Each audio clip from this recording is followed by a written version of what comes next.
নমস্কাৰ। আজি আপোনালোকৰ মাজলৈ লৈ আহিছোঁ এক বিশেষ দৰৱ। এটা বেমাৰ আমাৰ সাধাৰণতে আজিকালি খুব কমন, গেষ্ট্ৰিক হ'লে গেছ পানী ওলায়, বমি বমি ভাৱ এটা আহে, বহুত লোকৰ আহে। তেনেকুৱা সমস্যাৰ সন্মুখীন হ'লে আমাৰ বহুতখিনি অসুবিধা হয়। যদি আপোনাৰো তেনেকুৱা সমস্যা আহি পৰিছে, তেতিয়াহ'লে আপোনালোকে মোৰ ভিডিঅ'টো কণ্টিনিউ কৰক।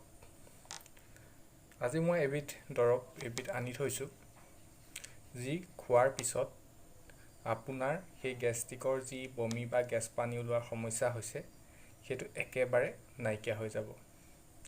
এতিয়া মই আপোনালোকক দেখাম এইবিধ দৰৱ। হয়তো আপোনালোকে কিছুমানে চিনি পাইছে, কিছুমানে চিনি পোৱা নাই। আপোনাৰ যদি গেষ্ট্ৰিক আছে, তেতিয়াহ'লে আপুনি পানী যথেষ্ট পৰিমাণে খাওক আৰু ফ্ৰেছ ৱাটাৰ খাওক। আৰু আপুনি যদি পানী খাই আছে যথেষ্ট পৰিমাণে, তেতিয়া আপুনি এই দৰৱটো খালে অতি সোনকালে উপশম লাভ কৰিব। এইটো নহয় যে আপুনি এই দৰৱটো খাই দিলে আপোনাৰ ভাল হৈ যাব, সেইটোও নহয়। লগতে আপুনি আপোনাৰ বেমাৰটোৰ কেয়াৰো ল'ব লাগিব।